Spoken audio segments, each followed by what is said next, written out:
एक ऐसा टाइम था जब रोहित और मानसा एक दूसरे के बिना रह नहीं पाते थे। दोस्तों के साथ जब भी होते तो एक दूसरे में ही खोए खोए से रहते थे।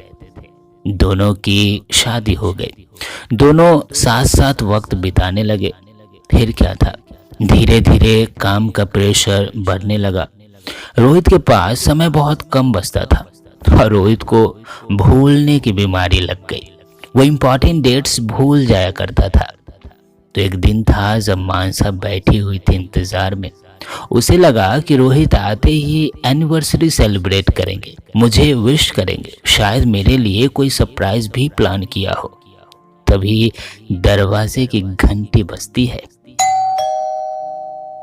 मानसा दौड़ते भागते दरवाजे के पास पहुंचती है, लेकिन ये क्या, रोहित था तो दरवाजे पे, लेकिन घर में घुसते हुए बैग टेबल पे रखते हुए सिर्फ इतना कहा, मेरे लिए एक गिलास पानी ला दो।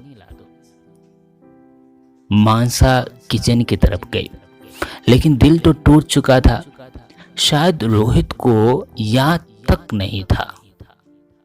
उसने पानी टेबल पे रखा और रूम की सारी लाइट्स ऑफ कर दी।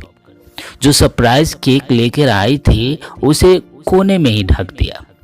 रोहित के लिए जो गिफ्ट लाई थी उसे वैसे ही छोड़ दिया और रूम में चली गई और दरवाज़ा बंद कर लिया। लेकिन रोहित को अंदर से ये आवाज़ें आने लगी थी। उसे पता चल चुका था कि मानसा काफ़ी डिस्टर्ब लग रही है। रोहित का दिन भी ऑफिस में बुरा गया था। वो उसी हालत में घर से बाहर निकल गया, ये बड़बड़ाते हुए कि कैसी झगड़ालू औरत है।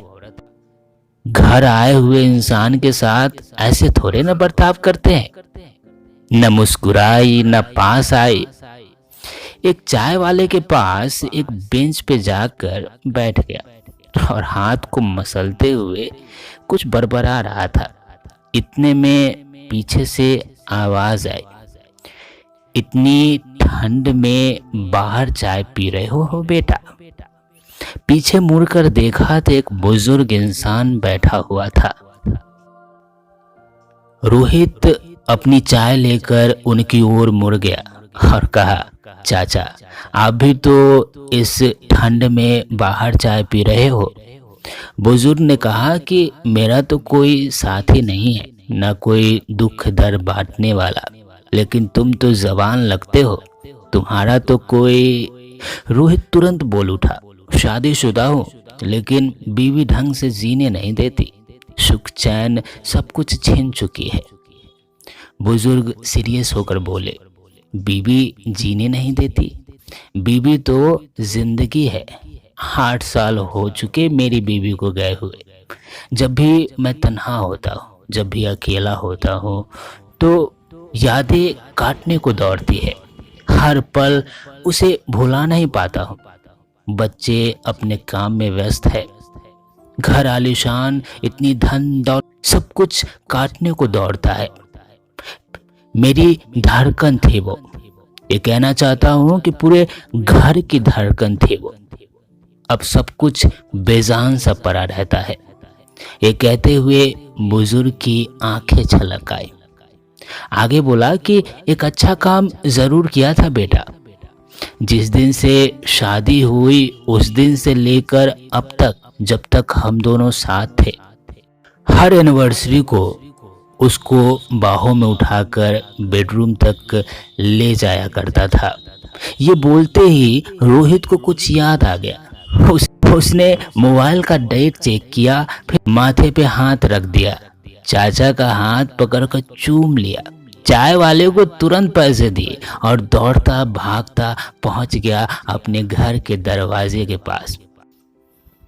और जैसे ही दरवाजे की घंटी बजाता है, सामने मानसा खड़ी हुई थी और एक सवाल लिए हुए, कितनी ठंड में बिना स्वेटर के घर से बाहर निकल गए?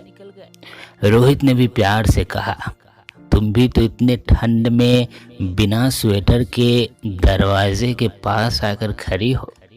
रोहित ने मानसा को बाहों में उठा लिया और कानों में धीरे से कहा, हैप्पी एनिवर्सरी लव। अर्थात सच्चा प्यार करने वाले जो बार बार आपको कह नहीं पाते, लेकिन एक दूसरे के बिना रह भी नहीं पाते। ये जो रिश्तों की जो डोर है उसे छोटी ही रखे, गांठ पड़ने की संभावना कम रहती है।